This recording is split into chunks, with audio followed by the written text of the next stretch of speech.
Саламатсыңдар ма оқушылар? Бүгін 9 сыныптың физика пәнінен келесі сабағымызды бастаймыз. Бұл сабақтың тақырыбы жарық кванттар туралы Планк гипотезасы. Осы тақырыпта сәйкес берілген оқу мақсаты Планк формуласын есептер шығаруда қолдану. Осы мақсатқа жету үшін мынандай бағалау критерийлерін ұсынамын. Макс Планктың гипотезасының мәнін түсіну, есептер шығаруда Планк формуласын қолданады. Бірінші бағалау критерийі бойынша Макс Планктың гипотезасының мәнін түсінеді. Біз өткен тақырыпта жылулық сәулелердің эксперименттік нәтижесін түсіндірудегі тығырыққа, физика тарихында тығырыққа тіреліп ультракүлгін апаты деген ат қалды дедік. Осы жерде теория мен эксперименттің нәтижесін түсіндіру үшін немістің ұлы физика Макс Планк мынандай керемет гипотеза ұсынды өзінің.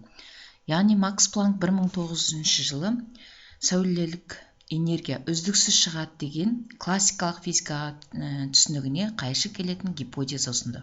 Бұның гипотезасы абсолют қара дене жылулық сәулелерді үздіксіз шығара да жұта да алмайды. Біз өткен сабақта айттық, абсолют қара дене деген барлық өзіне түскен сәулелерді жұтады және шығарады деді. Енді бұл жерде гипотеза айтады. Үздіксіз шығарады, жұтады алмайды. Бұл жерде не айтамыз? Не түсінеміз? Үздіксіз деген тоқтамай деген сөз ғой енді. Тоқтамай өзінен энергияны шығара бермейді және тоқтамай ол жұта бермейді дейді. Оларды тек үзікті, дискретті, үлес, квант түрінде ғана шығарады, немесе жұтады. Бұл да былай түсінуге болады дейді. Мысалға, әр тамақты біз әр адамға порция белгіленіп қояды. Әр тамақтың өзінің порциясы болады. Сол сияқты мына жерде қара дене энергияны үлес түрінде, яғни порция түрінде жұтады өзіне және өзінен үлес түрінде шығарып отырады екен. Сәуле арқылы тарайтын немесе жұтатын бір үлес энергия кванты, квант деп аталады. Квант латынша мөлшер үлес деген мағынаны білдіреді. Сонымен балалар, бұл жерде абсолют қара дене үздіксіз үнемі энергияны жұта бермейді, жаңа сәулені, және үнемі шығара бермейді. Ол тек қана үлес түрінде шығарып отырады екен. Бұдан Макс Планктың тапқан дененің үзікті шығаратын немесе жұтатын бір үлесі энергиясының формуласы мына формула арқылы анықталады. Мына бір үлесінің энергиясы ол жиілікке тәуелді екен. Жиілікті егер жіктейтін болса, ол жиілік жылдамдықтың, сәулелердің жылдамдығының толқын ұзындығына қатынасына тең болады. Мұндағы H Планк тұрақтысы. Планк тұрақтысының мәні мына мәнге тең болады. Сонда мынау бір үлесінің энергиясын бүгінгі танысатын формуламыз, Планктың формуласы осы. Бұл жердегі егер жиілікті жіктеп жазатын болсақ, онда мына формуламыз H-сы бөлінген лямбда болып өзгереді. Енді сәуле шығаратын немесе жұтатын дененің өз энергиясы бір квантқа бүтін n санына еселеніп қана өзгереді дейді.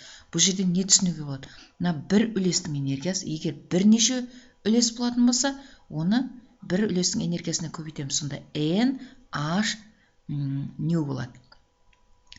Енді n дегеніміз бұл жерде фотондар саны, ал фотон дегеніміз тыныштық массасы нөлге тең элементар бөлшек.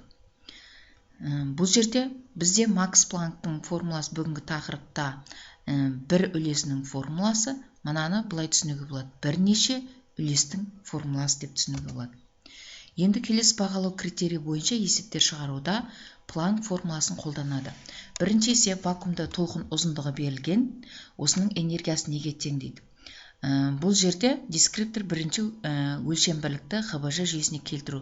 Бұл өлшем бірлігіміз микрометрмен беріліп тұр толқын ұзындығы. Ол микрометр дегеніміз оның -6 дәрежесіне тең. Планк формуласын қолданады.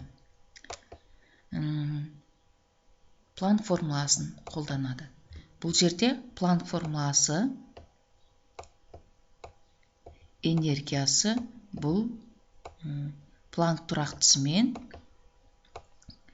жиілікке тең дедіге, көбейтіндісіне тең, немесе жиілікке тәуелді. Бұдан жиілікті талдап жазатын болса, Планк тұрақтысымен жылдамдықтың көбейтіндісін толқын ұзындығына қатынасымен анықталады. Бізде Планк тұрақтысы бізде Планк тұрақтысы 6,2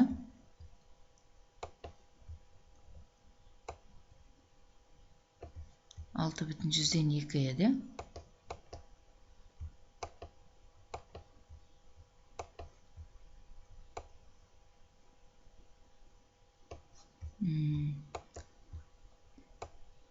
Алты бүтін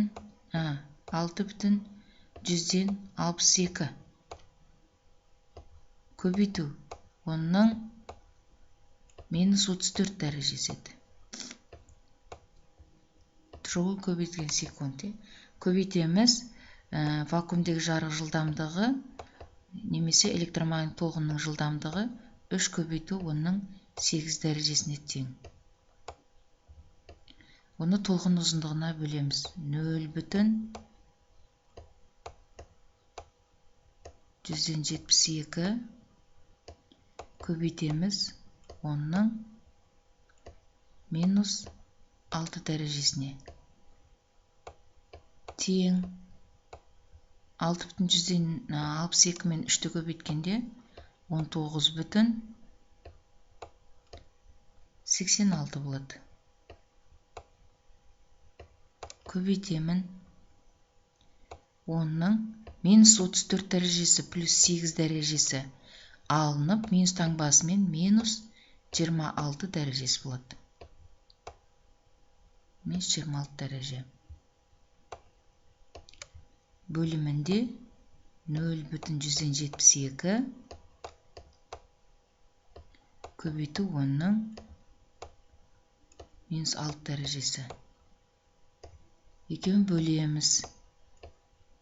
19,186 0,172 бөлгенде 27,6 көбейту 10-ның -26 дәрежесі. Бөлшектің бөліміндегі 10-ның -6 дәрежесі алымына плюс 6 дәреже өтеді. Тең 27,6 көбейту 10-ның -26 плюс 6 -20 дәрежені береді. Тең немесе -19 дәреже келтіретін болсам, мен 2,176 көбейту 10-ның -19 дәрежесі джоуль болады. Міне, вакуумде толқын ұзындығының қызыл жарық фотонның энергиясын таптық.